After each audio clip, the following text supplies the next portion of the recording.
Assalamualaikum warahmatullahi wabarakatuh.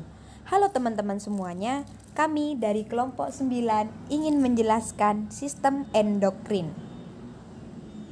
Sebelum itu, izinkan kami perkenalan terlebih dahulu. Saya sendiri Amelia Soraya dengan NIM 17, Nurisa Fatmawati dengan NIM 19, Fahrun Hafidh dengan NIM 37, dan Muhammad Khairon Mutakin dengan NIM 63. Sebelum mengenal lebih jauh tentang sistem endokrin, alangkah lebih baik kita harus mengetahui apa itu sistem endokrin. Sistem endokrin merupakan jaringan kelenjar dan organ yang memiliki peran penting dalam mengatur banyak fungsi tubuh seperti pertumbuhan sel, metabolisme, tumbuh kembang tubuh, dan proses reproduksi.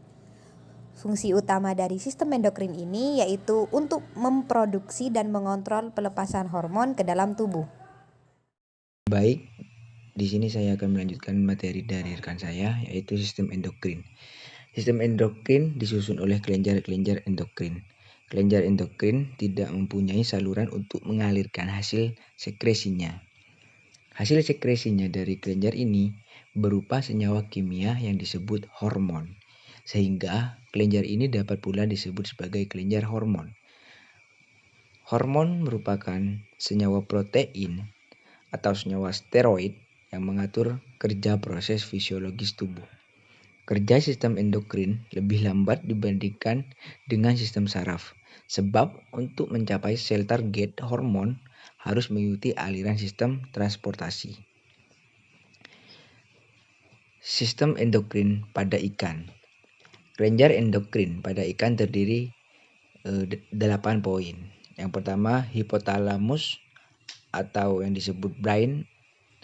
Yang kedua, hipofisis atau pituitari. Yang ketiga, gonad, tiroid, ginjal, pankreas, uropicis, ultimobranchial. Selanjutnya, kelenjar endokrin. Fungsi dari kelenjar endokrin sendiri yaitu yang pertama, mensekresikan hormon yang dialirkan langsung ke dalam darah tanpa saluran khusus ke organ target yang memerlukannya.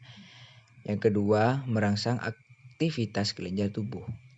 Yang ketiga, mengontrol aktivitas kelenjar tubuh. Yang keempat, merangsang pertumbuhan jaringan. Yang kelima, mengatur 21 metabolisme. Proses oksidasi meningkatkan absorbasi glukosa pada usus. Yang keenam, mempengaruhi metabolisme protein, karbohidrat, lemak, vitamin, mineral, dan air. Dan yang terakhir, memelihara lingkungan internal tubuh agar tetap optimal dan homeostatis. Baik, selanjutnya hormon.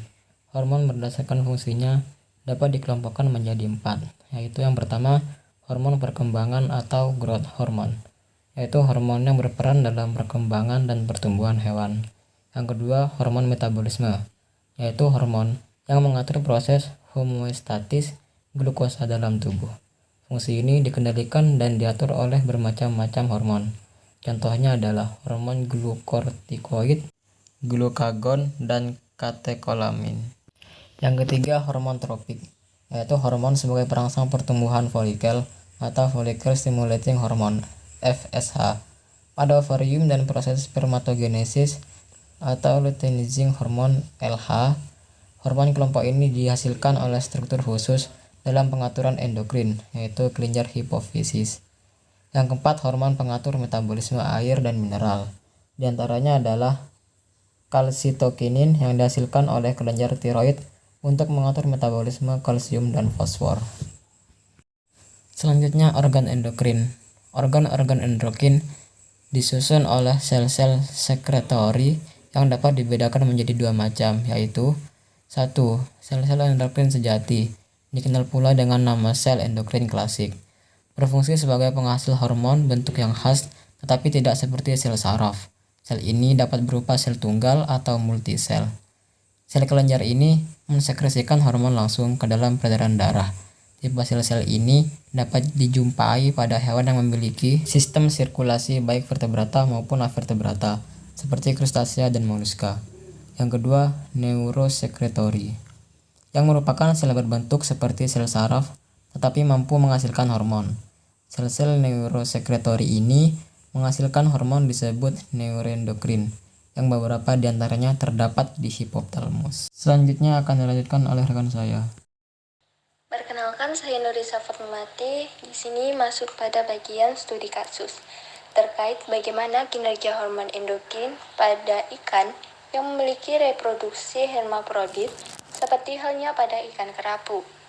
Apakah terdapat perlakuan khusus pada hormon tersebut untuk mempersingkat waktu dalam perubahan jenis kelamin ikan? Nah, beberapa jenis ikan, terutama ikan laut, mengalami beberapa peralihan status kelamin dari jantan menjadi betina, atau disebut dengan hermafrodit protandi, atau dari betina menjadi jantan yang disebut hermafrodit protogini. Salah satu substansi hormon reproduksi adalah ekstrak hipofisa, di mana ekstrak hipofisa sangat praktis atau mudah penggunaannya dalam reproduksi ikan, sederhana dan cukup efektif. Ekstrak hipofisa dapat juga mengontrol ekspresi seksualitas termasuk perkembangan maturasi dan pelepasan gamet dengan pengaruh iklim atau musim dan dapat merangsang ikan memijah tanpa tergantung musim pemijahan. Hormon steroid dapat berupa testosteron untuk jantan dan estrogen untuk betina. Hormon jenis ini lebih banyak digunakan dalam perlakuan perubahan kelamin. Hal ini disebabkan karena steroid memiliki efek feedback negative action yang besar, di mana dapat menghambat pelepasan FSH dan melalui suatu pusat yang di hipotalamus menghambat pelepasan LH dan sintesis androgen atau estrogen, dan jika dosis tidak tepat atau terlalu besar, dosis dapat menyebabkan ikan menjadi steril. Cook tahun 1990 menyatakan bahwa hormon-hormon yang terlibat reproduksi berasal dari 3 bagian utama, yaitu hipotalamus, pituitari, dan gonadotropin. Masuk pada bagian perlakuan khusus. Terdapat perlakuan khusus untuk ikan hermafrodit protogini seperti ikan kerapu. Pemberian hormon 17A metiltestosteron dapat mempersingkat masa yang diperlukan untuk pembentukan jantan. Ikan kerapu Epinephralus septemvigiatus yang berukuran 2 kg, implantasi 2 mg 17-alfa metiltestosteron per kilogram ikan menyebabkan peralihan ke jantan fungsional 2 bulan setelah perlakuan. Tanpa perlakuan, ikan yang sama memerlukan waktu lebih dari setahun untuk menjadi jantan. Sekian presentasi dari kami, kurang lebihnya mohon maaf. Wassalamualaikum warahmatullahi wabarakatuh.